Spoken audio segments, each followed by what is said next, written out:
Chinese EVs are getting cheaper, faster, and more common across Europe. And it's making some European car brands seriously nervous, because cars from companies like BYD, MG, or XPENG often cost thousands less than European competitors, while offering surprisingly modern technology. So, are Chinese electric cars a smart buy in 2026, or are there important compromises people only notice in hindsight?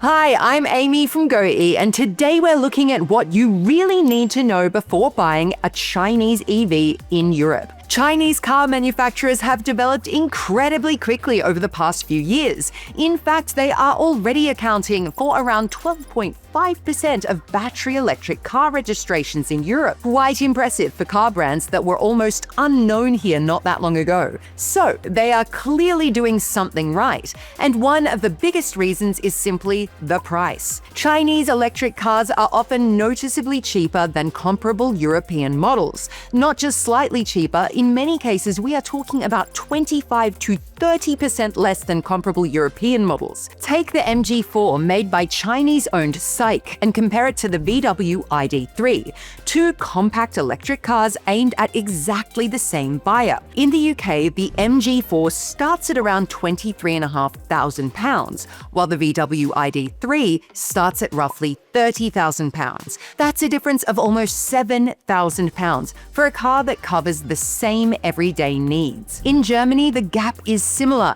The MG4 is available from around €29,900, the ID.3 from around €36,500. Now, normally you'd expect that price difference to come with major compromises. But here's the interesting part. In many cases, you're still getting modern interiors, large infotainment screens, and a lot of features included as standard. So, from a value perspective, these cars are becoming very hard to ignore. Another important factor is speed to market. Chinese manufacturers tend to bring new models to market much faster than traditional car brands. We're talking 18 to 24 months from concept to production, compared to 5 to 7 years for most traditional manufacturers. And in a market like electric mobility, where technology is evolving quickly, that can be a real advantage. And then there's the battery technology. China plays a major role in global battery production. In fact, Chinese companies like CATL and BYD together control around 70% of the global battery market. Companies like BYD don't just build cars,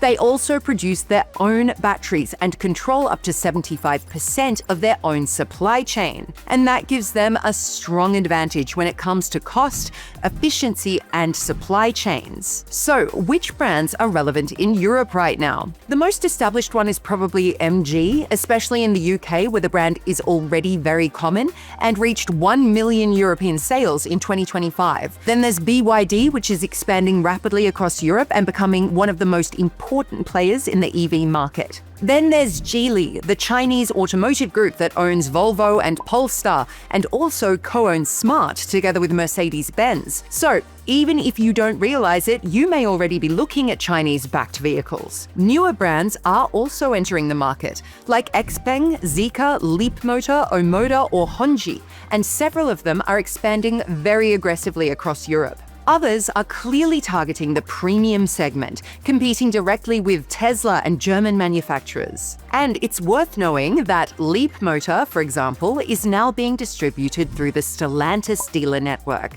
the same network as Fiat and Peugeot. That makes servicing and support much more accessible. And this is exactly why so many people are suddenly paying attention to Chinese EVs. They're typically 25 to 30% cheaper than comparable European models, which makes electric mobility more accessible, especially for first-time EV buyers. The second advantage is technology. Many Chinese cars feel very modern inside, with large displays, digital features, and frequent software updates. And thanks to fast development cycles, these cars are constantly evolving. And third, safety. This matters because old assumptions about Chinese cars are simply outdated. Many current models perform very well in crash tests.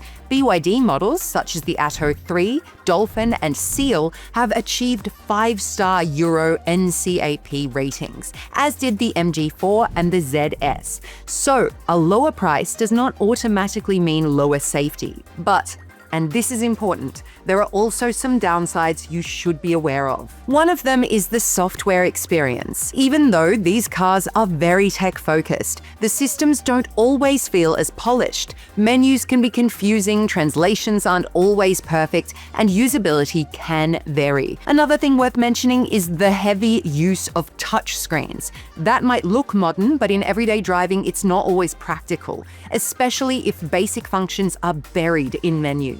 The next point is particularly relevant in Northern Europe.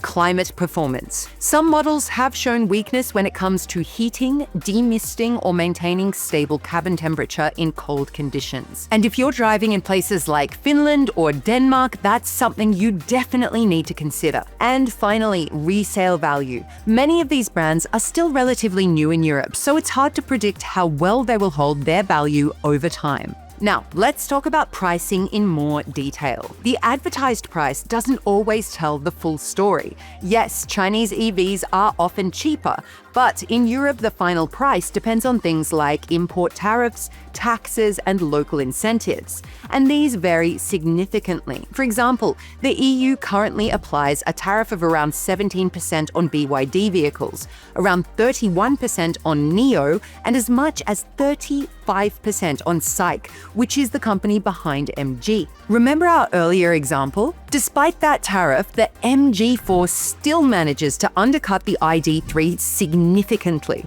which tells you something about the underlying cost advantage. To deal with that, companies like BYD are starting to build production facilities directly in Europe. BYD has already begun trial production at its new plant in Sziget, Hungary, with mass production expected to start in the second quarter of 2026. That could make prices more stable in the future and improve availability. So, if you're comparing prices, it's important to look at the full picture, not just the headline number. If you're considering a Chinese EV, there are a few things worth checking carefully. For example, how good is the service network in your country?